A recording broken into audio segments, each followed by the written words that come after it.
বৈশাখ আর জ্যৈষ্ঠ মাস গরম গরম বাতাস হেইয়া লইয়াই শুরু হইয়া গেছে গ্রীষ্মকাল।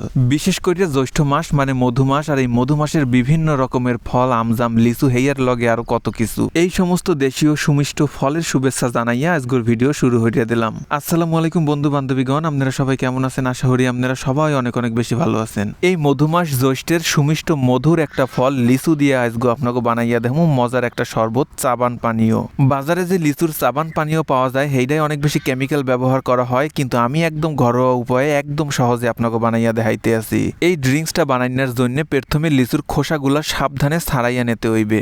লিচুগুলোর মধ্যে এককালে রস আর লেগা আদায় খোসা ছাড়াইনের সময় টপ টপ করে রিয়াক্সের রস পড়তে আসলে। এই গ্রীষ্মকালের তরমুজ, লিচু আর আম, এই তিনটা ফল যে আমার এত বেশি প্রিয়, এই লিচুগুলো তো সিলেনের সময় অর্ধেকের বেশি হেলাইছি খাইয়া। এই লিচুগুলো আসলে প্রচন্ড পরিমাণে মিষ্টি। যাই হোক, লিচুগুলার খোসা ছাড়াইনার পর এখন এই লিচুর বীজটা বাইর করিয়া নিতে হইবে। সেই জন্য একটু ছুরি দিয়ে লিচুটারে হালকা একটা চেরা দিলেই ভিতর দিয়ে বড় একটা বিচি বাইরেইয়া যাইবে। ছুরির দিয়ে তো গুতাগুতি হওয়ার কোনো দরকার নাই, আপনারা চাইলে খুবই সহজে হাত দিয়ে ওই বিল হইতে চিররা ভিতর দিয়ে বিচিটা বাইর হইয়া নিতে পারেন। এক এক করিয়া সমস্ত লিচুগুলারে বিচিহীন অর্থাৎ খাসি বানাইনার পর এখন এই লিচুগুলারে দিয়ে শরবত বানাইনার পালা। এখন মগো লাগবে একটু ব্লেন্ডার জার। এই ব্লেন্ডার জারের মধ্যে ঢাইলা দিছি সমস্ত লিচুগুলা। ব্লেন্ডার জারের মধ্যে লিচুগুলা দেওয়ার পর এখন মগো লাগবে লেবুর রস। এখন এই এক বাটি লিচুর মধ্যে দিয়ে দিছি 1 টেবিল চামচ লেবুর রস। লিচুটা যেহেতু প্রচুর পরিমাণে মিষ্টি আসলে সেই জন্য এর মধ্যে দিয়ে দিছি অল্প পরিমাণে চিনি মিশাইনার পর পানি ছাড়াই এই লিচুগুলারে ব্লেন্ড করিয়া নিমু। পানি মিশাইয়া ব্লেন্ড করলে কিন্তু এই লিচুগুলা পারফেক্টলি ব্লেন্ড হইবে না। যাই হোক, এই যে দেখেন আমাকে লিচুগুলা সুন্দর মতো ব্লেন্ড হইয়া গেছে। এখন এই ব্লেন্ড হওয়া লিচুর মধ্যে দিয়ে দিছি অল্প পরিমাণে বিট লবণ। যেহেতু এর মধ্যে লেবুর রস ব্যবহার করছি তাই বিট লবণ দিতে হইবে।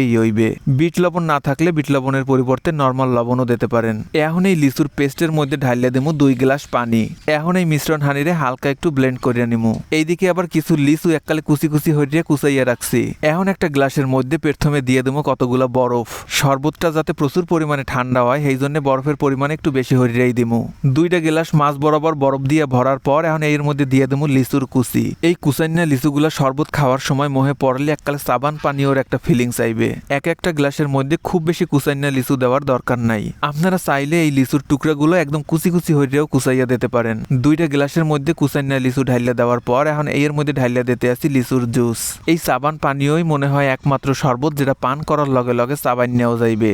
লিচুর এই চাবান পানীয় বানাইনা কিন্তু খুব বেশি কঠিন না, কিন্তু খাইতে যে এত মজার, হ্যাঁ না খাইলে বুঝবেন না। এই প্রচন্ড গরমে শরীরটারে প্রশান্তি দিতে 1 গ্লাস লিচুর এই বিল ঠান্ডা ঠান্ডা শরবতই যথেষ্ট। লিচুর মধ্যে আছে প্রচুর পরিমাণে পানি, আর এর মধ্যে ফ্যাট নাই বললেই চলে। তাই ওজন কমাইনার জন্য লিচুর শরবত খুবই গুরুত্বপূর্ণ। এতক্ষণ বইয়া ভিডিওটা শেষ পর্যন্ত দেখার জন্য সবাইরে বেমালা ধন্যবাদ। যে যেখানে বইয়া আজকের ভিডিওটা দেখছেন সবাই সুস্বাস্থ্য কামনা করিয়ে এখানে শেষ করে দিলাম। সবাই ভালো থাকেন, আল্লাহ হাফেজ।